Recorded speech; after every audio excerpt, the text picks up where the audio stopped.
Pendant que vous souffrez, le fond peut aussi être une excellente fondation sur laquelle construire et sur laquelle grandir. Dans cette vidéo, Rick Rigsby va vous montrer qu'est-ce qu'il en coûte d'en vouloir dans la vie. Et petite parenthèse, préparez votre paquet de mouchoirs parce que j'entendais Ludo qui travaillait sur le montage et je crois qu'il pleurait. Mon père prenait son déjeuner ici à l'académie. Il devait être au travail à 5 heures. On vivait à l'avenue Louisiana, qui se trouve à 15 minutes d'ici. Ma mère disait que pendant environ 20 ans, mon père quittait la maison à 3h45 du mat. Un jour, elle lui a demandé « Pourquoi papa ?» Il a répondu « Peut-être que l'un de mes enfants me surprendra en train d'agir avec excellence. J'aimerais partager 2 choses avec vous. » Aristote a dit « Vous êtes ce que vous faites avec répétition. » Du coup, l'excellence doit être une habitude, pas une action. N'oubliez jamais ça. Je sais que vous êtes fort. Je sais que vous êtes en condition pour naviguer, mais rappelez-vous toujours d'être gentil. Toujours. N'oubliez jamais ça. N'embarrassez jamais maman. Ouais, si maman n'est pas heureuse, personne n'est heureux. Si papa n'est pas content, tout le monde s'en fout. Ça, je peux vous le dire. Leçon suivante. Une leçon d'un cuisinier, qui est là-bas vers le stand. Fils, sois certain que la serviette de ton servant soit plus grande que ton ego. J'aimerais vous rappeler quelque chose à vous les diplômés. L'ego est l'anesthésiant qui allège la douleur de la stupidité. Si vous avez une personne proche à qui vous souhaitez envoyer cette phrase, laissez-moi la répéter. L'ego est l'anesthésiant qui allège la douleur de la stupidité. La fierté est le fardeau d'une personne stupide. Vous ne serez jamais un bon compagnon de bord. Vous ne serez jamais un excellent directeur. Vous ne serez jamais un bon coéquipier, s'il ne s'agit que de vous. Vous ne serez jamais un bon superviseur ou un conseiller, s'il ne s'agit que de vous. Vous ne serez jamais un bon employé, s'il ne s'agit que de vous. John Wooden était coach de l'équipe de basket de UCLA. C'était son métier, mais sa vocation était d'impacter les gens. Avec tous ses championnats nationaux, devinez ce qu'il faisait lorsqu'on le trouvait au milieu de la semaine. Il allait dans le placard, il attrapait un balai et nettoyait le sol de sa propre salle de gym. Vous voulez avoir un impact? Trouvez un balai. On est tous présents pour amplifier notre statut social et se présenter comme CEO, directeur. Par exemple, sur votre compte Instagram, vous pouvez mettre tout plein de belles choses à propos de vous, mais qu'est-ce que vous faites lorsque personne regarde? C'est la question que j'ai envie de vous poser parce que c'est ce qui compte le plus. Justement, cet état d'esprit de balayer votre propre salle de gym, c'est l'état d'esprit qui vous manque, à certains d'entre vous en tout cas, l'état d'esprit de tout faire. On dit qu'il faut déléguer, mais bien sûr que vous allez commencer à déléguer lorsque vous avez déjà tout fait vous-même et que vous vous mettez dans une situation où vous pouvez vous permettre de déléguer les tâches les moins signifiantes. Mais ne commencez pas par déléguer et commencez par balayer, commencez par ces tâches ingrates qui vous mèneront là où vous voulez aller. Chaque jour de votre vie, vous trouvez un balai. Vous faites grandir votre influence de cette façon. De cette façon, vous attirez les gens pour ensuite pouvoir les impacter. Leçon finale. Fils, si tu dois faire un job, fais-le bien. Il y a 12 ans, lorsque Ozzie Smith est rentré dans The Hall of Fame, il a dit pendant son discours d'induction quelque chose que je vais citer mot pour mot. Il a dit « On m'a toujours dit à quel point je peux être médiocre. J'ai toujours été critiqué pour ma médiocrité. Mais j'aimerais vous dire quelque chose. J'ai été debout ici devant vous, devant tous ces gens, sans écouter ces mots. Mais en me disant tous les jours de viser les étoiles, d'être le meilleur que je puisse être. Assez bon n'est pas assez bon si ça peut être mieux. Et mieux n'est pas assez bon si ça peut être le meilleur. Laissez-moi continuer avec une histoire très personnelle qui, je pense, mettra tout ça en avant. La sagesse viendra à vous dans la source la plus improbable qui soit, souvent à travers l'échec. Quand vous touchez le fond, souvenez-vous de ça. Pendant que vous souffrez, le fond peut aussi être une excellente fondation sur laquelle construire et sur laquelle grandir. Je ne suis pas inquiet que vous ayez du succès. Je suis inquiet que vous n'échouiez pas, de temps en temps. La personne qui sait se relever, et qui continue à grandir, c'est la personne qui continuera à faire grandir son influence. Faut absolument que je vous dise quelque chose. Vos problèmes, tout le monde en a rien à foutre. Mais genre, tout le monde. Tout le monde en a rien à foutre de vos problèmes. Oh, mais elle vous répond plus. Oh, mais votre business ne marche pas comme vous voulez. Tout le monde s'en fout. Tout le monde s'en fout à un point extrême. C'est presque cruel. Et c'est important de le savoir et de l'accepter. Ça vous permettra d'aller de l'avant et de compter sur vous-même. Et ça vous donnera l'opportunité de réduire cette période ou vous agirez comme une victime lorsque quelque chose vous arrive? Dans les années 70, ils m'ont aidé à passer ce cap. Laissez-moi vous présenter quelqu'un. J'ai rencontré la femme la plus belle que j'avais jamais rencontrée. Cette femme était la plus belle femme que j'avais jamais vue de ma vie. Il y avait juste un petit problème. À cette époque, les femmes n'aimaient pas les énormes... Disons qu'elles n'étaient pas aveugles, quoi. Elles aimaient les quarterbacks et les running backs. Est-ce qu'il y a des quarterbacks et des running backs ici? Levez la main.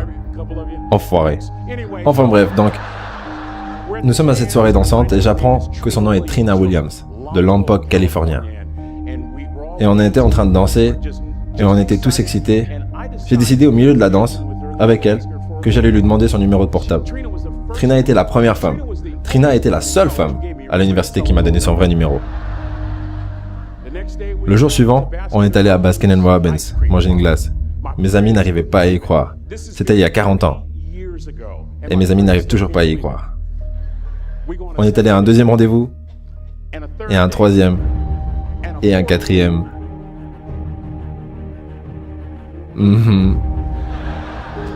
On a conduit de Chico à Vallejo pour qu'elle puisse rencontrer mes parents. Mon père l'a rencontré, mon papa, mon héros. Il la rencontre, il me tire sur le côté et me demande est-ce que c'est une psycho, mais peu importe. On est ensemble pendant une année, 2 ans, 3 ans, 4 ans. À ce moment-là, Trina est une senior à l'université. Moi, j'étais toujours un étudiant de première qui a essayé de s'en sortir. Donc maintenant, c'est l'heure de faire ma demande. Donc je parle avec son ami. On est en Californie, c'est les années 70. Donc ça doit être dehors. Il faut qu'il y ait une bougie. Vous devez aussi avoir du chocolat. Écoutez, moi je viens du ghetto. Tout ce que j'avais, c'était une bouteille de vin de ferme. C'est ce que j'avais. Elle a dit oui!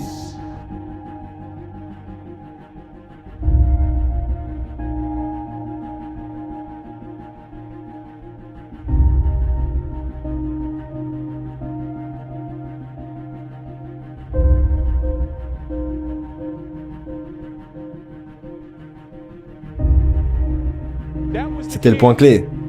J'ai marié la femme la plus belle que j'avais jamais vue. Est-ce que vous êtes déjà allé à un mariage et avant même que le mariage commence, vous entendez ça?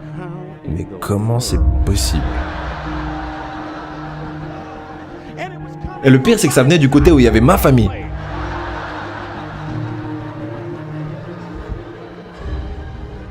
On se marie, on fait quelques enfants, et nos vies sont merveilleuses. Un jour, Trina trouve un morceau dans son sein gauche. Un cancer du sein. 6 ans après ce diagnostic. Moi et mes 2 petits garçons, on marchait en direction du cercueil de maman. Et pendant 2 ans, mon cœur n'a plus battu. Si ce n'était pas pour ma foi en Dieu, je ne serais pas là aujourd'hui. Si ce n'était pas pour ces 2 petits garçons, il n'y aurait eu aucune raison pour laquelle continuer. J'étais complètement perdu. Ça a été toucher le fond. Vous savez ce qui m'a fait continuer? La sagesse d'un drop-out de 3e année. La sagesse d'un simple cuisinier. De la Californie Maritime Academy. On est vers le cercueil, à la station universitaire du Texas. J'avais jamais vu mon père pleurer avant. Mais ce jour-là, je l'ai vu pleurer. C'était sa fille. Trina était sa fille, pas seulement sa belle-fille. Je suis juste derrière mon père, sur le point de la voir pour la dernière fois sur cette terre. Et mon père partage 3 mots avec moi, qui ont changé ma vie. Juste là, à côté du cercueil. Ça aurait été la dernière leçon qu'il m'a enseignée. Il a dit, fils, tiens bon. Je ne pense pas qu'il y ait quoi que ce soit de plus profond que je puisse partager avec ces jeunes que ces mots. Vous tenez bon. Vous tenez, peu importe à quel point la mer est agitée, vous tenez bon. Et je ne parle pas que d'eau. Vous tenez bon. Peu importe ce qui se passe, vous n'abandonnez pas. J'ai appris cette leçon d'un drop-out de 3e année, qui était un cuisinier à Cal Maritime. Il a dit, mon gars, tu tiens bon. Peu importe ce qu'il arrive. Laissez-moi vous ramener à 2 jours avant que Trina meure. Pas de cheveux à cause de la chimiothérapie. Un estomac gonflé parce que le foie ne fonctionne plus. Elle pesait 34 kilos. Je suis dans la cuisine comme ça, je peux garder un œil sur elle qui est dans le salon. Elle est entourée par des coussins. Notre fils, le plus jeune, Andrew, marche vers elle avec son t-shirt, parce qu'il veut que maman le plie. Et c'est ce que j'entends. Trina répond. Andrew, maman ne pourra pas toujours être là pour t'aider. Elle disait au revoir. J'étais tellement touché que j'ai attendu que Andrew s'en aille. Je suis allé vers elle, je me suis assis à côté d'elle, sur le canapé. Et aussi clairement que je vous parle aujourd'hui. Ces mots ont fait partie des derniers mots qu'elle m'a adressés. Elle m'a regardé dans les yeux, elle a dit « Ça n'a plus d'importance pour moi de savoir combien de temps je vais vivre. Ce qui compte le plus pour moi, c'est comment je vais. » Vous savez, je suis venu ici avec honneur et joie pour vous poser à tous une seule question. Une question qu'un drop-out de 3e m'a posée toute ma vie. Comment est-ce que tu vis? Comment est-ce que tu vis? Tous les jours, posez-vous cette question. Comment est-ce que tu vis? Voilà comment un cuisinier au centre de restauration vous suggérerait de vivre. De cette façon, vous ne jugerez pas. Vous serez présent tôt le matin. Vous serez gentil. Vous vous assurez que la serviette du servant soit énorme et utilisée. Si vous allez faire quelque chose, vous le faites de la bonne façon. Ce cuisinier vous dirait ça, que ce n'est jamais faux de faire la bonne chose, que la façon que vous avez de faire quoi que ce soit correspond à la façon que vous avez de tout faire. De cette façon, vous ferez grandir votre influence pour avoir un impact. De cette façon, vous honorez toutes les personnes qui sont passées avant vous et qui ont investi en vous. Des professeurs, aux grands-parents, à papa et à maman. Et lorsque vous combinerez votre savoir académique avec cette sagesse, oh mon Dieu, vous changerez le monde.